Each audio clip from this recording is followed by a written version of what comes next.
episode of Beyond the Front Door is brought to you by Peak Properties in Cheyenne, Wyoming.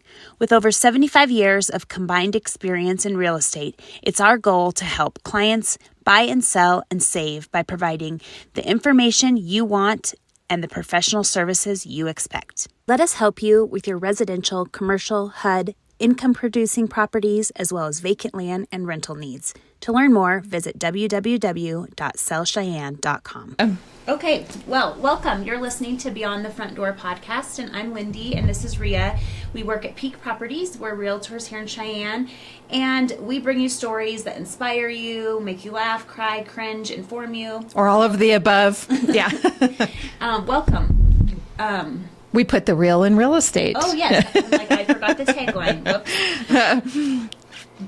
Today we have the police department here. Yes. We're very excited. So we have Captain James and Alex. Sorry. Okay, Alex. Alex. Oh. Although I have to apologize. There we go. I knew that. Alex Farkas. Yes. I'm the public information PIO. officer. Okay, she's the public information officer for the police department. Thank you guys for being here. Yes. Thank you guys. Yeah, absolutely. Yeah, thanks for having us. So yeah, we kind of go ahead. What do you want? Yeah. So. We were talking about where we wanted to start. Yeah. So, of course, as you know, one of the purposes behind the podcast is to talk about Cheyenne, and we usually have a few different types of guests that come on our show, and one specifically that I think would be most applicable for the police department is sort of those industries that kind of work along the periphery of real estate, and I don't think people would necessarily think of law enforcement when they think of real estate transactions, but I definitely, there's definitely a place in there, especially as we're talking about neighborhoods or the growth of Cheyenne. What does that look like as people are choosing to move here or maybe buy a home in a different area? So we're really excited to have you on to kind of talk about the role of law enforcement and in sort of the community and kind of what your thoughts are around that. So thank you. Absolutely, and it's scary whenever you're going to move somewhere new that maybe you don't know very well. Yeah. And I do have to I used to our hiring and recruiting, and I was floored at how many officers literally were like, well, we want to move somewhere new, and they did this to the map and picked Cheyenne. Wow. Like, We do the same thing. We say, what made you choose here? And people say that, and I'm like, Yeah. I don't think I do that. No idea, never been here before, and here they are. And a lot of them loved it because they come from bigger areas and they like having the space. I did lose one applicant to the wind. Oh, it's so funny you say that. He came out and tested. We were all ready to hire him, and him and his wife went up to Vitavoo to see Vitavoo, and it was April, one of those super windy April days, and she opened the door, and the door caught the wind, and it pulled her shoulder out of place, and so now they can't lose insurance, so they have to stay where they are. They can't change jobs. And it was one of those awful things. Like, well, I guess we lost one due to wind. It was that's not a good thing. So I really like to encourage our applicants that yes, the spring is windy, sometimes the winter's windy, but you never get better summers than you do in Cheyenne. Absolutely. I think it's amazing. Your temperature's perfect. You can make your trips to the lakes or the mountains, and it's super enjoyable. I always tell people, because I'm from northern Wyoming, and everybody talks about how awful the wind is in Cheyenne, and the take that I would have on that is in northern Wyoming, the wind blows 24/7 at like an annoying 20-30 miles an hour. There's never a day. So when you're having a picnic or something, everything's tied down. But here in Cheyenne, it's either blasting away at you at 50 plus miles an hour, whatever the case is, or it's calm. So you have the days of calm, which I really appreciate, because in northern Wyoming, that is not how that is. So for anybody that's worried about the wind here, I would say just give it a day and it'll calm down. The good days, I think, make it worth it here. Yes. And I found that in hiring people. But so there's a lot of stress. We don't know what the neighborhoods will look like, anything like that. And I know the sheriff talked to you about the website Socrata, which you can get from going to either of our websites, and you can track crime data. But I really caution people when looking at crime data, especially if they Google, is Cheyenne safe? And in fact, a lot of those sites will say, no, Cheyenne's not safe. That's what he said too. Correct. Yep. Okay. Correct. And it's really, a lot of things, they don't compare apples to apples. When you look at it, we are actually significantly below the national average for violent crime. Yeah. So if I'm going to think about safety, I'm going to be worried about violent crime. Now, we show significantly higher than the national average for property crime, But again, even if you go onto like the DCI's website on crime stats, or you go to the FBI's website on crime stats, which you will see that it says don't use that data to compare different agencies, because data is never pulled the same when it comes. I don't want to discourage anybody from being safe and taking the proper steps to be safe. But when you look at different communities, especially when you look at property crime, so property crime when grouped together also includes shoplifting. Sure. Okay? So there's a lot of communities where their major big box stores do not report property crime. Yeah. So does that mean that they're not having shoplifting, Right. or it's just not getting shot, or not getting Get reported? reported. And so it's when you look at that, there's different ways you can look at it. One, yeah, I would like to see a reduction in property crime. That's one of our goals. It's been our goals for a few years in a row, and we've done really well at lowering our property crime. We use problem-oriented policing, where we analyze crime. It's the SARA model. Okay, so we scan, we look for the problem, we define the problem, we assess the problem and possible approaches towards that problem. We respond, and then we go back and we assess how well our response worked. And so we work on that. We have a new crime prevention team doing great things as far as reducing property crime and crime in general.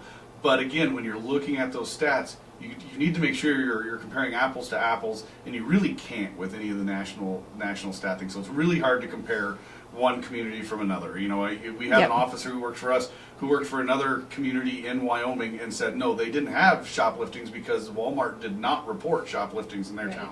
We have two of them here that report them, and they account for almost 35% of our thefts come from the two Walmarts in town.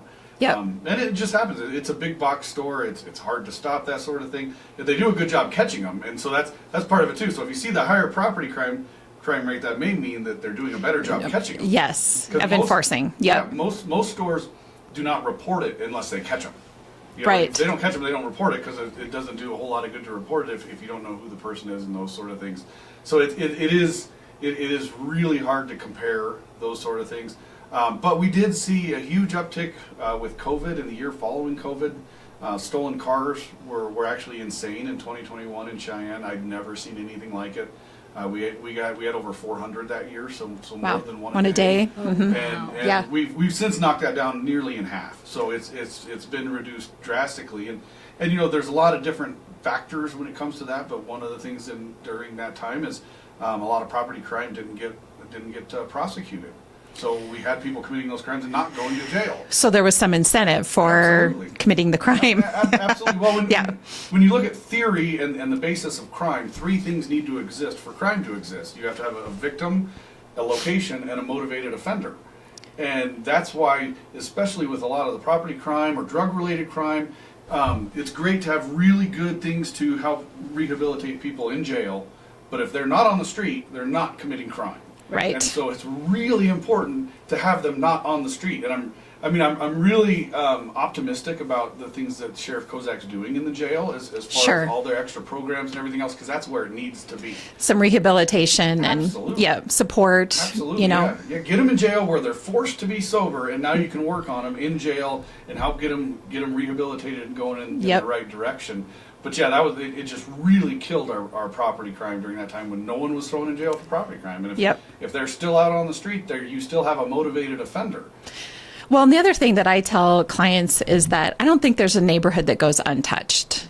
Crime occurs across the city. I live in a neighborhood that I wouldn't think that there is a lot of crime going on. And I remember last summer there was a guy that walked outside and found that all the tires had been taken off of his car and was sitting on cinder blocks. And I was like, holy cow, I just wouldn't even see something like that happening. So, that's kind of a minor, not minor, but a lesser maybe of offense. But I just don't think there's a neighborhood that goes untouched, so you really have to, it really just comes down to your preference and where you want to live. Yeah, absolutely. Yeah. Well, and taking steps yourself to be safe. One thing we've added to our website, Alex did a great job of finding a lot of crime prevention data to put on there. We get them from a lot of different sources. I really like the Arizona State University's Center for Problem-Oriented Policing. Lots of good stuff on preventing crime in your neighborhood, with your property.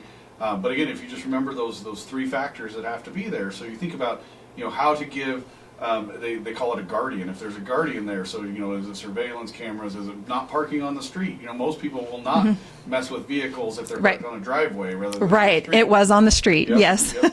And making sure your doors are locked. Yes. Don't leave your keys in your car. That year we had that year we had over 400 auto thefts. They all had keys in them. Yeah. So, nobody's hot wiring cars. Right. It's not hard to find them with the keys.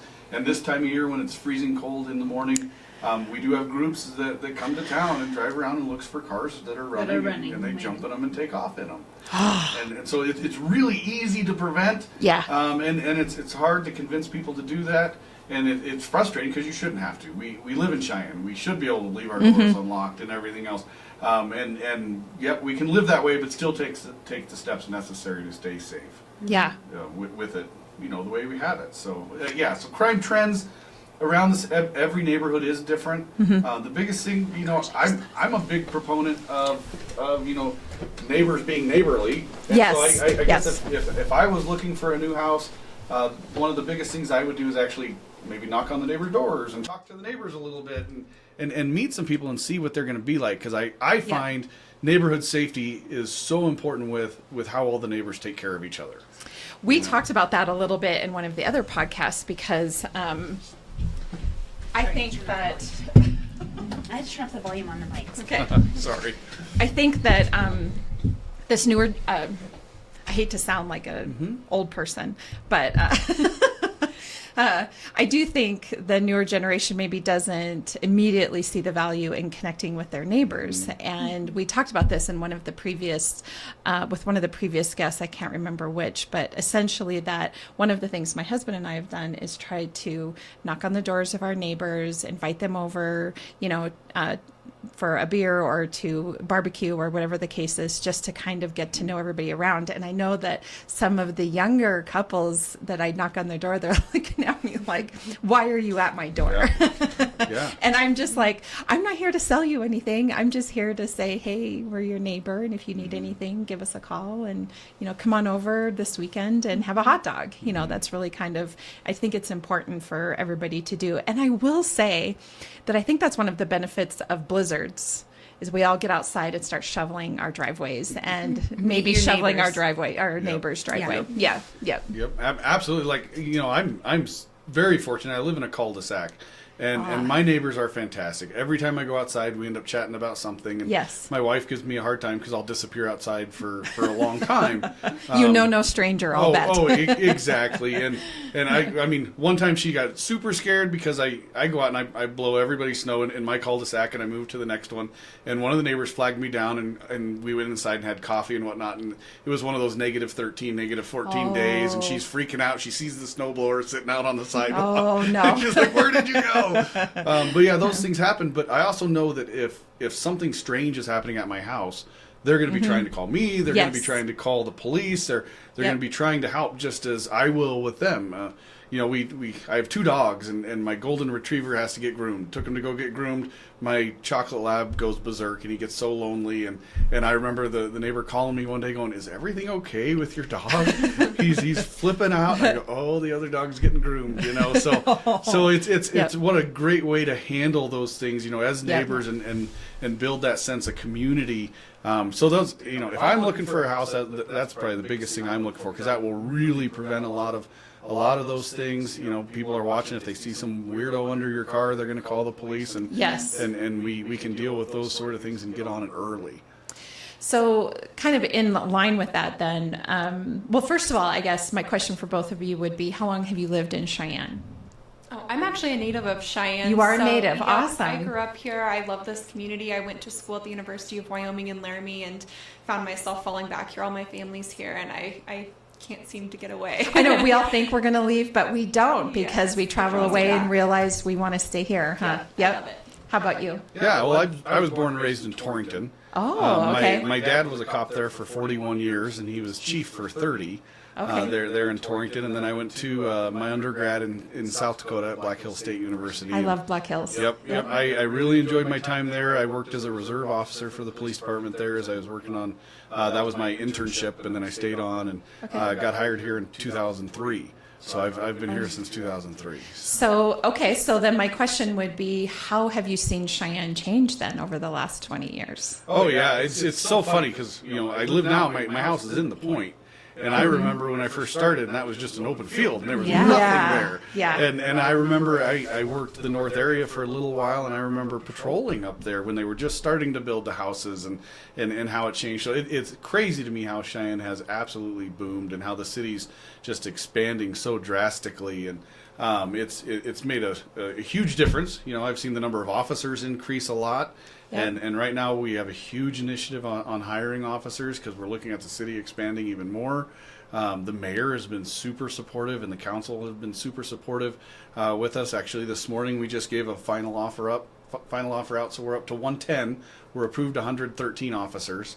I don't know of any other larger community in Wyoming that is that close to being fully staffed. And I'd like to make a plug here really quick that that Wyoming is a great place for law enforcement to come work because Wyoming, for the most part, enjoys support from its citizens for law enforcement, while across the country, that is not the case, and law enforcement, cops are leaving their professions because of that lack of support. And so I would just like to say to anybody out there listening that if you live in a different state and you still want to be a law enforcement officer, but you don't want to be one where you're at, come to Wyoming because you will enjoy support here. Yeah, absolutely. And we see that all the time. It's I really enjoy our chief, Mark Francisco, and I enjoy chatting with him about, coming from a large community. He was a deputy chief in Kansas City, Missouri, and he talks about all the time, how it wasn't that bad in Kansas City, but there was still a pretty large group of people who don't support the police there, and how the city reacts immediately when something goes wrong. And I give credit to our community, everything else. I also give credit to the culture that we've built here on understanding and those sort of things. And it's something we strive to keep. I think it's really important. Trust and legitimacy with the community is so important to keep because you can lose it so quickly. So we work really hard to keep that. We work hard to interact with our community as it goes. But it is so nice when I'd hire officers from other cities, especially large cities. The difference was amazing. They'd get here and almost instantly be like, people are waving at me with all their fingers. Have we heard that? Everyone says that in this podcast. They're like, why are they all waving? I'm like, they just want to acknowledge you. And it's important that you wave back. It apparently. Is. Yes. Please acknowledge them back. Yeah. So it's really neat, and they really enjoy it, and they like the space when they get out here. I had an officer from Chicago PD test out here once, and he actually failed his oral board. And talking to him later, he had a hard time answering any questions because he says, where I work, when I get out of my car, my first thought is, how am I going to get sued? How am I going to get put on blast on social media? And how am I going to get in trouble? And it's really nice here that... So you just keep your mouth shut. Correct. You don't make decisions. Right. And that was his problem in his interviews. He couldn't make decisions. And so it's really nice here where we can take our officers and we can give them lots of training. People don't understand how much training officers get. It's a massive amount. And really here, even in Wyoming, the opportunity for training is so much higher than I think in other states as well. Yes, absolutely. And so we give those officers that training. We teach them how to make decisions, and we let them make decisions. We know that we're human beings, and mistakes may happen, which also means we'll take those as a learning opportunity, and we'll do more training, or we'll work on it as a department as a whole and try to get better, because we can always get better and improve. But we let them do their job and let them do the best they can to help the community. We let them do their own problem solving. We let them look at crime and analyze crime in their own areas. We have 7 areas in town that we split up. And so officers are able to kind of look at this, take ownership of their area, and figure out what they can do to best help that area that they work.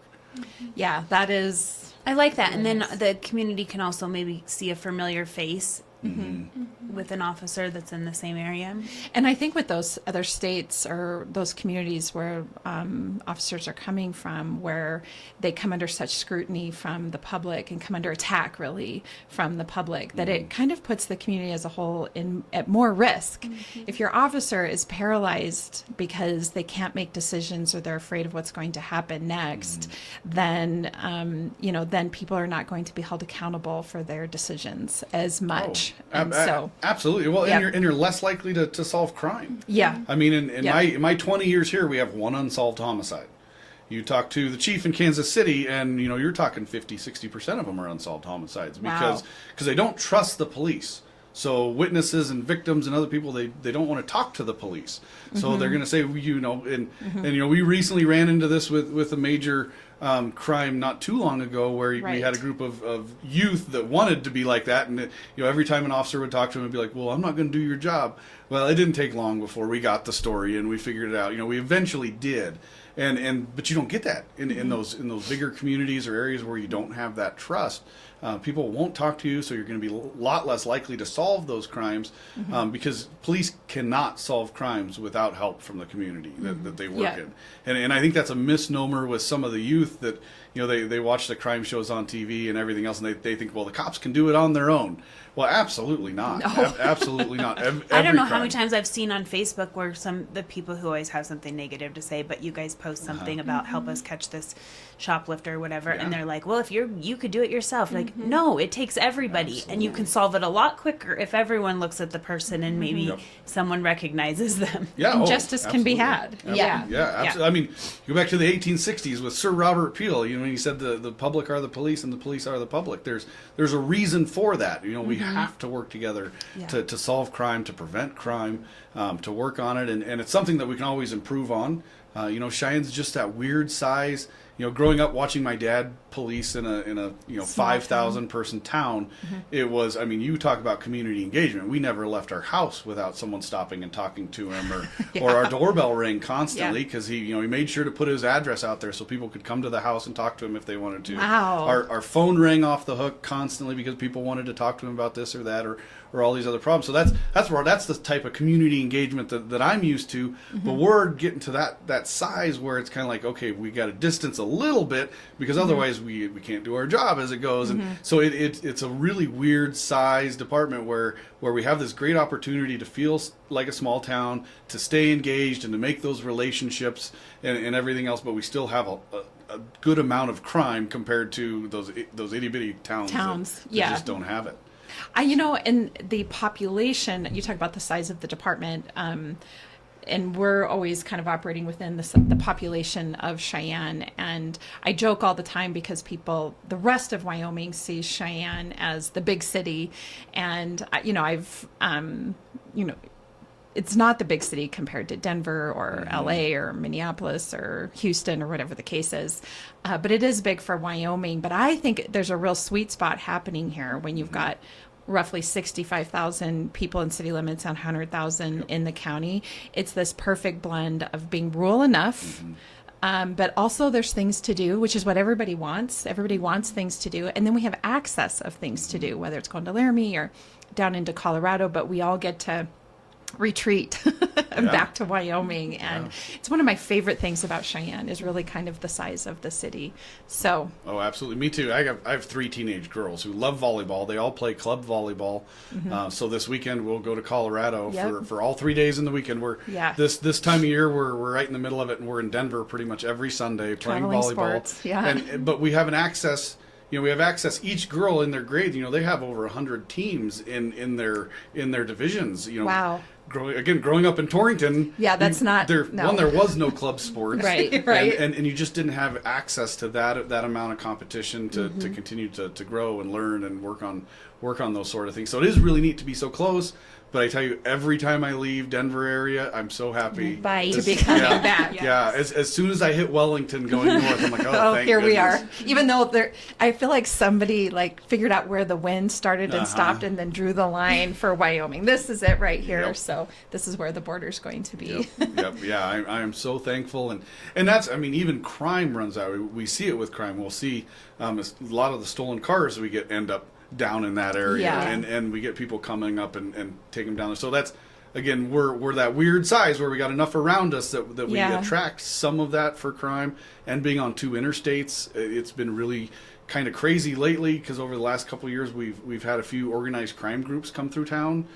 We had one come do a home invasion connected to some organized crime. They ended up getting caught in Chicago. We had the recent ATM robbery where they pulled the ATM with a stolen car, put stuff in another stolen car. Yep, and they were out of Texas on that. We had some organized crime out of South America come through running a scam where they'll distract elderly female shoppers, steal their debit card, and they will buy gift cards to rack it up completely, and before the person can even report it as stolen. Wow. And those go along the interstates. And That's what I was just about to say, Yep. the convergence of I-25 and I-80. Yep. Right? I-20. Well, it is I-25, I-80, but it's funny because it's right across I-80. Sure. We can track it through Nebraska, going all the way east, and then you can track it coming back, and it's pretty crazy. And you know, we've had some detectives do some amazing work on those cases, and it's pretty impressive that the work they've been able to do with other agencies and finding these people. Yeah, I was just about to say that Wyoming Highway Patrol also does a really good job there along I-80, and the partnership with the local departments is I'm always so thrilled and thankful for their hard work, because I-80 is sort of it's a trafficked place. So you've seen Cheyenne change over the last 20 years. What do you see coming? Like, what's happening next? How will we continue to grow? Yeah, and it's weird when you look at it because you see us booming to the east, growing to the east side of town, and I'm sure we'll start seeing some more commerce over there and commercial stuff as it grows. There's a lot of talk about the Southside Water and Sewer District, which is a huge amount of population that we could annex overnight, and which would be a huge issue for us as far as infrastructure. We've done studies and we've looked at call volumes in those areas, and we've let the council and the mayor and everybody know that we're looking at 25 to 30 more cops in order to make that happen. Wow. Also, then we'll need the civilian personnel to help with the records and the evidence and all those other specialty things that we need done at the department. So it would make it just a big change for us. It'd be a challenge that we're ready and willing to take on if it comes to it, and if that's what's needed. I mean, I understand why that annexation is sought out, and I understand the agreements made in the 70s when it came to that. It's a little crazy that it's taken this long. And, my entire career I've heard it talked about. The Southside Water and Sewer, and it's always on the governing body's mind, is that Southside Water and Sewer. So it'll be interesting if it ever happens, and it'll really change Cheyenne quite a bit, at least our city infrastructure. It'll take a lot for us to take that on, and I think we're doing a good job. Sergeant Peterson does our hiring and recruiting, and he's hiring people like crazy. And like I said, we've got great support. We're approved 113. I believe we have 5 people waiting to finish their backgrounds and get offers, and the mayor's like, I can do the work and probably get you past that if you need it. And so we'll see when we get to 113 if we're able to go to 114, if we're able to go to 115, and then it becomes a little easier to talk about, when we talk about those annexations when we're getting enough people. Sure. We've been lucky for the last year. We haven't had a lot of people leave. The problem with law enforcement is you can't just hire someone and throw them to work. Right. Right. There's a lot to get them going. Absolutely. I mean, we're over 6 months for us before that officer's on their own. A newly trained or a lateral? How does it work with a transfer? Yeah, lateral officer, we're looking at roughly 5 months. Okay. Because what we'll do, we'll usually do a month of ground school where we teach them our policy, our procedure. We'll teach them a little bit about Cheyenne city ordinance. We'll do some custody control stuff. We'll do firearms, a lot of different things. Then we'll send them to the academy, and they're at the academy for 12 weeks. And then they'll come back. We'll do another month of ground school where we kind of take those, because the academy teaches to a whole Wyoming standard. Right. So they can't narrow into how individual departments do it. And so hopefully when they come back, they've got that foundational knowledge that we can take, and we can work with them to now, how do you take that knowledge and make it apply to Cheyenne? And so, because they teach a lot of things up there for officers who don't have backup. Well, right. Never, ever, ever should an officer in Cheyenne search a building by themselves. Right. Never, ever should they go into a domestic violence call by themselves. They should never make an arrest by themselves. We have lots of backup, lots of cover. The vandalism might have to wait a little longer for that backup officer to come take, or those sort of things. But we're very fortunate that we have lots of officers. And so it's different. So we spend a month doing that, and then they do 14 weeks of field training on top of that. So a lateral officer does basically a month of ground school and then goes right into that 14 weeks of training, and we can get them a little sooner. But a new hire officer takes a long time, and so when someone announces they're going to retire, we're looking at a long process to get that position filled. So hopefully we've been very fortunate with this mayor that he lets us kind of hire above when we can, and so we can get people in those spots faster.